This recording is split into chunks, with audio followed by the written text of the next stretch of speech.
안녕하세요, 여러분. 이번 시간부터는 챕터 2로 넘어가서 프로젝트에 대한 2단계 걸친 개발 과정을 통해 시스템의 완성도를 좀 높이고자 합니다. 그래서 챕터 1에서 진행했던 내용들은 이전에 있던 커스텀된 웹을 기반으로 다시 한번 키트로 제작된 스마트팜 형태와 연동을 하는 과정을 했었습니다. 그리고 이 과정 속에서 단일 펌웨어를 이용한 기본적인 센서 제어와 하드웨어 동작의 가능성을 검토하는 프로토타입의 형태였습니다. 그리고 이전 코드들도 많이 섞여 있었고요. 그래서 챕터 2부터는 기존의 파편화된 로직을 전면 재설계하고 하드웨어, 서버, 프론트엔드가 유기적으로 연결되는 모듈형 아키텍처로 구성을 하려고 합니다. 실시간 양방향 통신과 데이터의 영속성을 추가하여 실제 서비스와 가능한 수준으로 시스템을 고도화해보자고 합니다. 그러기 위해서는 새로운 프로젝트가 필요했고 기존에 있던 내용들을 전부 다 무너뜨리고 새로 만드는 것이 아닙니다. 여기서 중요한 것은 재설계의 관점입니다. 기존에 있던 걸 다 없애버리고 새로 만드는 것이 아닌 기존에 있던 걸 기반으로 하나하나 다시 한번 묶고 제어를 하고 형태를 만들어서 다시 한번 설계 진행을 하는 겁니다. 자, 그래서 주요 기능들에 대해서 간단하게 설명드리면 온도, 습도, 토양 수분, 조도 센서 데이터를 웹 대시보드에서 확인하는 socket.io 형태로 구성을 하는 건 동일합니다. 그리고 원격 제어를 통해서 웹 인터페이스를 통해서 펜, 펌프, LED 조명을 지연 없이 원격 제어를 하고요. 듀얼 제어 모드를 제공을 할 겁니다. 자, 화면을 보면서 같이 한번 보도록 하겠습니다. 듀얼 모드를 제공을 할 거고 오토 모드와 매뉴얼 모드가 있습니다. 오토 모드는 센서 임계 값을 기반으로 지능형으로 자동 제어를 하는 부분이고요. 습도는 펜, 수분은 펌프, 조도는 LED 형태가 되겠습니다. 그리고 매뉴얼 모드에서는 사용자 우선 제어 모드이고요. 유지 보수 및 긴급 상황을 대응하기 위해서 여기서 작성을 해볼 겁니다.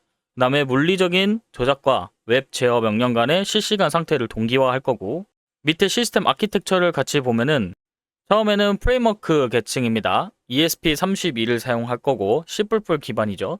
그 다음 백엔드는 Node.js 기준으로 익스프레스를 사용하고 데이터베이스는 MariaDB, 프론트엔드는 Vue.js 3 버전을 사용할 겁니다. 그 다음에 데이터 흐름 같은 경우에는 ESP32가 데이터를 수집해서 서버로 전송을 할 겁니다. HTTP 포스트를 기준으로요. 그 다음에 서버에서 데이터를 DB 쪽에 기록하고 이 웹 클라이언트를 실시간으로 전파하는 socket.io 형태를 사용할 겁니다. 그 다음에 커맨드, 웹 대시보드에서 내린 제어 명령과 서버를 DB를 거쳐서 ESP32에 반영할 거고 여기서 폴링 작업을 통해서 메모리 누수를 막을 형태로 구성을 해보겠습니다. 자, 그럼 마지막으로는 폴더에 대한 규격이고요. 프레임워크, 백엔드, 그 다음에 프론트엔드를 기준으로 각각에 해당하는 내용들로 구성을 진행해 보도록 하겠습니다. 자, 그럼 첫 번째 우리가 하게 될 동작 같은 경우에는 아두이노 코드에 대해서 먼저 업로드를 진행해 줄 거고 그 코드를 같이 한번 살펴보도록 하겠습니다. 자, 새로 시작하는 부분에 있어서 새로운 형태로 클론을 해주셔야 됩니다. 거기서 레포지토리를 보면은 다른 레포지토리를 기준으로 여러분들께 알려드리도록 하겠습니다. 그러면 같이 확인해 볼 텐데요. 첫 번째는 ESP32와 뷰를 통한 웹 기반 스마트팜 원격 제어 모니터링 시스템이고요. 그 다음에 각각에 해당하는 주요 기능과 시스템 아키텍처, 그 다음에 데이터 흐름으로 나뉘게 됩니다. 이전에 설명했던 내용들과 동일하고요. 우리가 지금부터 진행을 해볼 것은 데이터베이스에 대해서 먼저 진행을 하고 그 다음에 백엔드, 그 다음 프론트엔드로 넘어가도록 하겠습니다. 마지막 부분에서는 아두이노의 전반적인 소스 코드를 개편을 진행할 거고요. 이번 시간에 처음으로 진행하게 될 내용은 여러분들과 지금까지 익숙하게 해왔던 데이터베이스의 마이그레이션 작업입니다. 자, 그러면 폴더를 하나 만들어 주도록 하겠습니다. 일단 이 부분은 닫아두고 저는 데이터베이스라고 해서 폴더를 하나 만들어 주고요.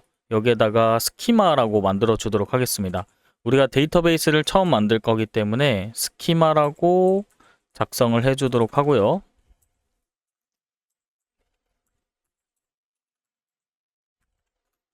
이렇게 스키마라고 작성이 됐으면 안에 있는 내용을 볼 텐데 데이터베이스의 이름이 먼저 필요하겠죠. 그러면 create가 필요하고 데이터베이스가 필요합니다. 여기서 if를 통해서 이름 값을 정해 줄 거고요. 그 전에 not이랑 exist 적어 주도록 하겠습니다. 데이터베이스명은 smartpalm db라고 만들어 주도록 하고요.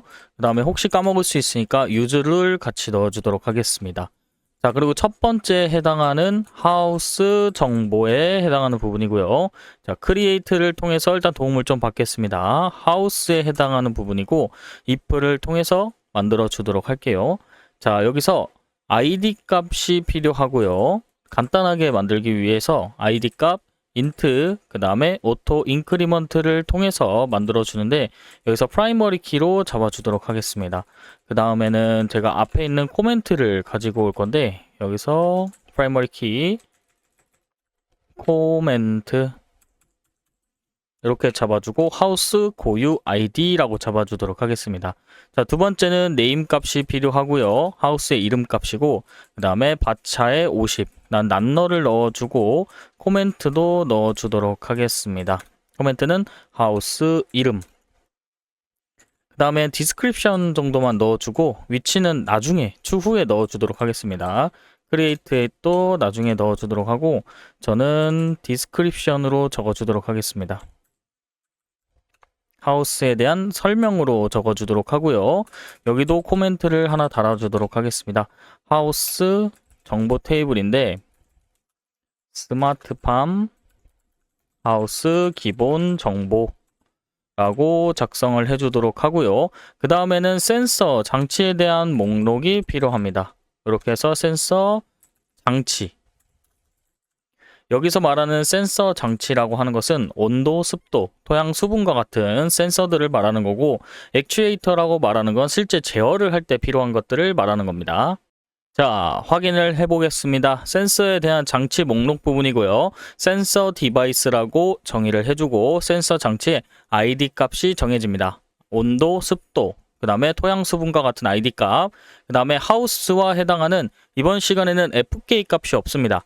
이 FK 값이 얽히면은 서로 수정이 불가능한 형태가 되기 때문에 이번 시간에는 FK 값은 제거해두고 각각에 해당하는 PK 값을 통해서 제어를 할 수 있기 때문에 여기서 하우스 ID를 넣어주도록 하겠습니다. 그래서 특정 하우스에 특정 센서에 대한 부분들이 얼마나 들어가 있고 마찬가지로 액추에이터는 특정 액추에이터 제어가 가능한 부분들은 얼마나 들어가 있는지에 대한 여기서 데이터베이스를 만들어 줄 거고요.